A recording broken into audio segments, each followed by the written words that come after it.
The Deep Talk with Mr. Henry. Am I speaking to Priscilla? Yes. Ngamba yes, ani ono gwenjogerako naye. Bampita Julius Chaze, Swangz Avenue. Kusemi yansindikidde akaki akayimba ko ise nice. Imagine ngoli kubuliri obwa Elio soka no basama. Osoka noterera nogamba. Excuse me. Era naterera went. I know, I can imagine. Okay. Netwogera nangamba yeah, I like this song. I think oinayo kudemendala ngamba yeah wezinete waliwo like Swangz Avenue. Like kind of music. Okay, nga wezinenga omanyi buli product eyo omuntu gwesana nenga mugamba manyi gwe nyimba weziri so mutima mayo so zikola mangu so ngamba okay yeah I would want you to be the person we run to whenever we need music for our artists. I'm yeah, I'll be glad and honored working with you and big company like Swangz Avenue. It mean a lot to me. I'm okay, see you soon. Send me that music right now. Oh. The Deep Talk with Mr. Henry. Welcome to yet another amazing episode of this incredible show. If you're watching this show for the very first time, I want to welcome you to the family. I'm Peter, Mr. Henry, and the name of the show is The Deep Talk. You can catch it every Sunday on Oku Galaxy TV and on my YouTube. I'm wondering how you got the name Azawi. Kati, eno story nange bajingamba bugambi. Yes. Julius we yagamba like the guys nti what your artists omulala jamtaza the present ne to planning amwita tugena to planning oba mwita. Okay, it was like this. Waliwo omuyimbi omulaga tugena signing ne to planning omwita erinya nga liri closer to what to her real name Zawedde ko vinga wachise mutuma Zawi Vinka. Yeah, Vinka. Why you get a Zawi. Wachise mutuma Zawi. So Julius was like cool, that's a nice name. For some reason, she's smart. She's a very smart businesswoman. Yeah. Oh, yeah, she is. She's a very good entrepreneur. Oyene Waiki Benda, they are very, very special artists. So, ngerinya rifuluma. Zawi. Yeah. Tugudeo page, social media, kuliko Zawi. Then, unfortunately, muganda wangi, Sarah Zawi, ngerinya yakolachi. Yali patenting adda. So we had Zawi. To. Yeah. Sarah Zawedde oyaba muganda wange tudira omuziro gwe gumu tuli bafumbe fenna omuyimbi naye yeah ngamwamanyi Julius ndoza for some reason alowooza faster ngakwata kwasi from nowhere oba yagirowoozaako atya ng'ateekako so era yampita meeting nangamba naye kino nekino kyabadde so we can no longer call you Zawi. And I felt really bad because I liked the name Zawi because it was close to Zawedde. Then, but we're going to call you Azawi. But I think it's the best. I think it's a beautiful name. Azawi. Which take it. And I love it. It is so African. I tell it is simple. Nerikwata yo. Tuli mu lockdown ya was stress resistance okunkuba. Ngamba mukama. Endonge eno saji kusaba nti nkifiridde ku nayo ogimpadde. Naye ate wogimperedde. Otaddewo COVID kikyogezaako kolaki okutegeeza. And I was depressed that time because like imagine having such amazing music naye ate nga tosobola muyimbira abantu abali baagala okukola embaga ebiseera byonna nga bagamba nange era ng'obuyimba obulabulabi mu content waabwe owa photography nga bamutadde mu background. I felt really bad but for some reason Julius najja nangamba look at the better look at the greater side. Imagine okubanga olina endonge eno nga tolina management nga Swangz Avenue mu kiseera nga kino ani yandikitegeera n'ogitegeera. Be grateful that you have a management that can still sustain you within such a very difficult time. Kubanga abayimbi abalala bayimbi bano they don't have the opportunity that you have. So look at the brighter side. Newandikira ki nga ntandika kola ndo nga mbivaako ebyo. They give you some signing money on? Like, okay, as a person, obulambungu omuntu kitanda cha Elio Bunga signing with the Avenue, how much did it change your personal life besides the music? Sijja kulimba. Like I never got like a down payment. why. I can't even tell why, but I could understand why they didn't give it to me, because at least they used it for better things. Better things, yeah, Yes, definitely. because they took care of me and my family for 2 years as a lockdown. It's a sabira kao nga sina mmere. Sabira kao nga I'm lacking. No. Era ng'ekimotoka kya Swangz kijja ne kimpa omuceere, engano, akawunga, sukali, sabuni, buli kimu. Ngira bibeerawo, like I had, era ng'ebimu ngabira nako ku bantu ab'okukyalo. Kuba like I had a lot, which I'm very, very thankful for. Era ng'akuwayo ne ka upkeep in case you want to buy something. Yeah, definitely. Jukira, you're not making any money. Naye ate jukira endongo asigala akola ki? Agiteekamu. Kubanga I think I'm one of the artists that took people through the lockdown with my music. A lot. Yeah, sigira. Natwakuba ndongo ya lockdown sigira. ya Ndongo yatambula. In that saluzinga momentum, era baatugulira wetuti. No picking it out. Sigira. So ebyo nabibaawo, and I think those two guys have taught me something. Like they have taught me the power in being grateful and positive minded. Sigira, like era yobera ngolaba lero kitulidde, but you will always see like a positive aspect in everything. Yeah. Ne bwe kiba negative kitya. I'm wondering how was the reception, the atmosphere with the girls and everyone else. Kati ovudde eri nankulabye bayingiddemu kayimbako badde bakakuba kati buyingidde bya ddala. Yeah, like Swangz Avenue is, if one person likes you, the rest will like you. If one person doesn't like you, if it is very hard. It is very hard. Like for some reason, like Swangz doesn't attract bad vibes to be so close to them. Oh yeah. Era ababali very close, ababali munde nnyo era bonna batunulire. They have something special. They're very welcoming people, respectable, hardworking. They know when to do it, when like they attract their own energy. Yeah. So bibaddewo awo byonna EP etambudde, tuli mu lockdown. The first one. Yeah, egenze. Now tuli ku album. Ntamaya banna akamuta bwenti kabwejumbira nga atuzzayo mu lockdown endala ya myezi oba gyali oba emeka. Kabwejumbira, big up on yourself. Kabweju President Museveni tonkuba. Kabwejumbira. Banaye namonye, I've never been so mad at a leader. Like ngawale remulaba ku TV ndabira. Ngolaba bana. For now, for this time, another 21 days. 20 months. Oh my God. Ngoliro ofa ogwawo. Yes, kati ntadde akayimba ndi mukuzaamu bantu maanyi. Jukira everyone is down, business is ifudde, abantu emirimu gigenze, relationships zitabuse, buli kimu kige. Okubye maya. Gwe, people came for my head. People came for my head. Nga balabira ddala omufere gwe otufera. Some people went far nga akukubira. Lekera okwogera ebintu by'otamanyi fere twagala tulina ebizibu byaffe bitumala naye mutuzaamu amaanyi kumbe just mutulimba bulimbi. I laughed at the trolls. My ass. So I know.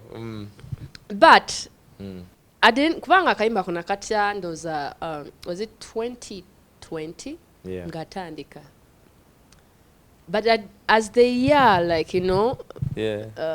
kept, as we went through the year, and it was indeed my year. That very year is when I was part of the YouTube Black Voices. Oh, yeah. Netugenda ku New York Times Square. Imagine, from now kulabye. Muchiyaye. I know. Tuli ku New York Times Square. Janani. Senja. Bana atamanyi kikuba mutwe. If you know kikuba mutwe, you know. I know. I can That's imagine. a crazy space. Is when I got one of my biggest endorsements with one of the biggest alcoholic brand. This other one that's black. Yeah, this other one that is black. Amazing. Amazing stuff. Is when I released the album, then nefulumira ddala yonna yonna kuba twajja tushootingako like records of the album, ne tuta slow dancing. Nemutukuba video. You know, we can talk about your music all day. Yeah. Like all month, all year. Ndinako we nali. Amanyi mpagira tiimu ekyasinza amaanyi naye ate nga saawa zino nafunafu. Naye nga tujja kudda buli muwagizi wa Manchester United Jolly. Actually, eno weekend bagenda kitegeera nti we are back. So, bali awo mpira gututuddemu nga buli omu ali stressed. Naye nga people were like this. Kubanga guy yankuba endongo yange for 2 hours. Nga kuba your music. Nga atekamu luno, atekamu luli.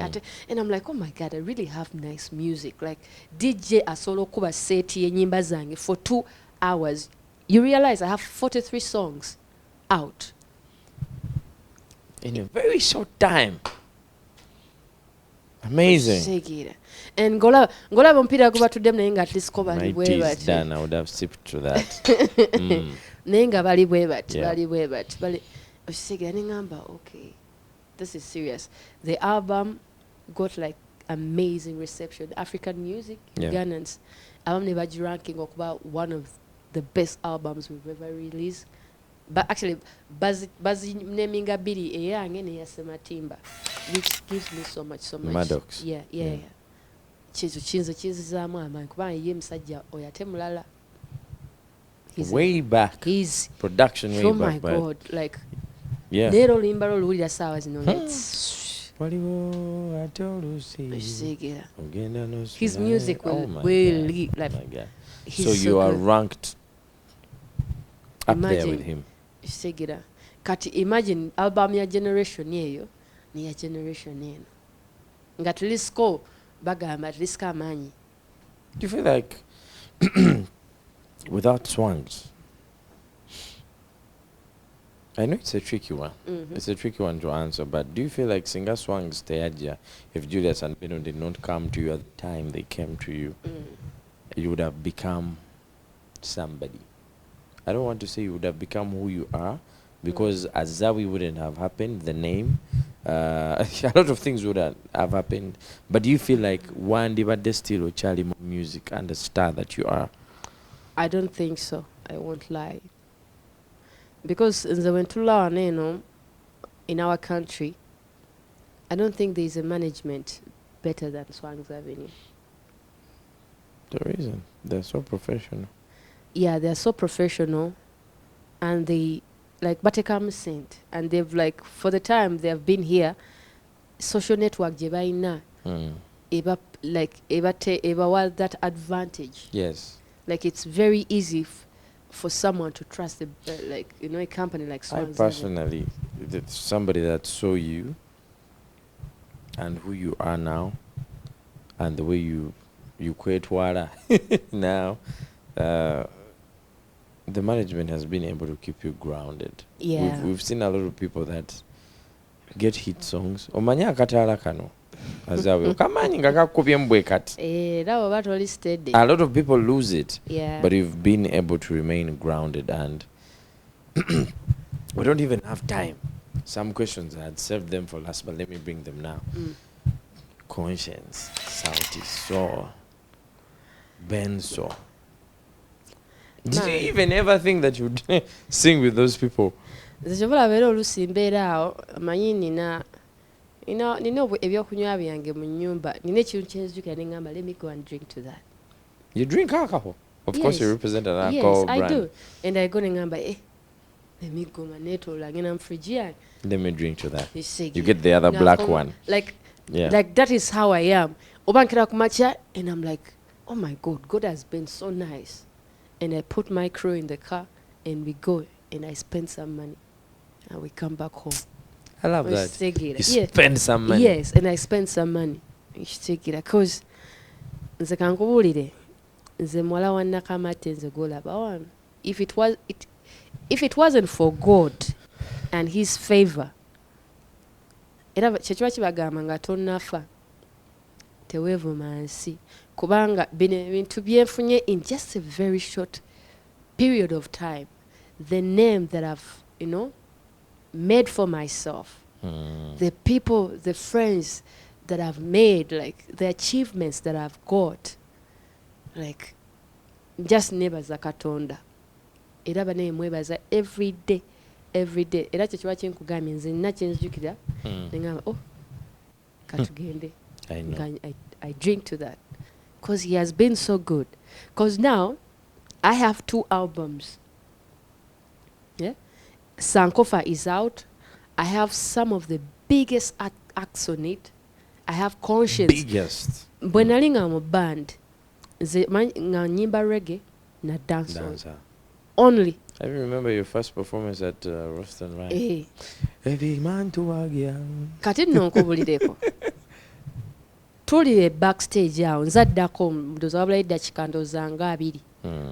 Benoni ng'ajje backstage nga ngamba gwe ogenda kuba naye olina engeri gy'osobola okugattamu awo ka dancehall kubanga eno edition is reggae raganya, so kati bw'ogattamu awo ka dancehall ate bw'atyo bw'ajja n'ebintu bye mangu awo era woba you don't think fast, yes, muba mulemaganye okitegeera nga ngamba okay ngenda kuba ne band abagayi be nali nako ku stage, they never saw that coming.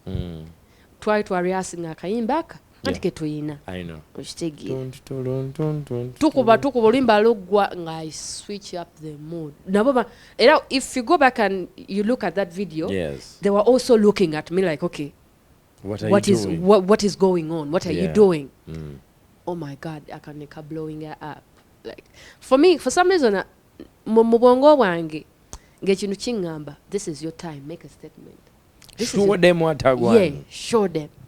Nga nkakuba nga nva ku stage nga Benoni ajjajukira ayambala dread eziri fake. Yeah, natekako ekikofiira. Nga ekikonde nga manja. Okitegeera. So when ebyo byonna bibaddewo kagoyinze viral ngenze Kenya nga we talk about the same thing. Nga nkuba freestyle yemu your guy Calvin nga gamba I'm gonna make sure we get Conscience and you guys do something together. Calvin? Yes. Who's Calvin? Calvin, the guy that works at Trace. Oh, Trace, yeah. He's been the guy who has been like, he's been like a very, very instrumental guy. Who's in a Trace Awards. Is badeo together. So, nga tukolachi, the Conscience I now like some like close friends at Kenya yo. Era when nariyo, like I met one guy, Mamita G Mania, called Homeboys Radio. Ngamba yo, you know we were talking about you with Conscience. You know, he sent me a clip of you doing that freestyle and he was like, who are you? Who is she? Who is she? And then I told him, and now you guys have a song. Conscience got your clip, yeah? Yeah, yajira about we even posted it. Yeah. I know, yeah. So, jukira byonna bibaawo mufata nange ndi mu DMs ze Jera ali mu DM Wizard nga buli omu nga tumwetolodde nga talina ngeri at least ko eyange bw'atagiddamu ajja kuddamu eya Jera. So eventually nganziramu nga we start talking. Actually I wanted him to jump on 10/10 tukole remix nangamba no, that's a good song and it's on, let's do something new. Yani jukubye omulaba omwana yakubyemu rap ono guy yani Ruyonga and beautiful, it was massive yeah. So nga musindikira beat nga bakalamba nga verse nange njireta nga njitema atema mgamba era nga babanga kano kanyuma ku verse 1 ngino tupiteke mu verse 2 nga the song is complete nga njimusindikira nga jura ngamba I love it, send me when you're done with the mix yangamba I would fuck with it. That's what he said. Yeah. So nga musindikira mix nga jagala, so nga he loved it. Era omulaba like achiriemu is promoting the song with me, which I really appreciate. Like thank you so much Conscience, you're the best, big up on yourself man.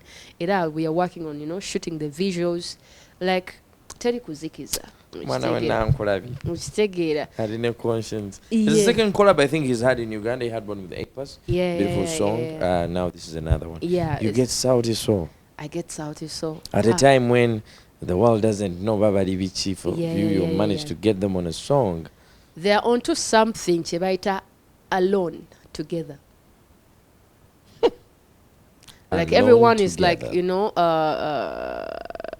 Going through their own, is going solo, but then but they are together. together. Era like you can get them on a show together. Ate ne bakuba nga batakikolangako like they are good. So tugenze Kenya, because I actually went to Kenya to get that collaboration.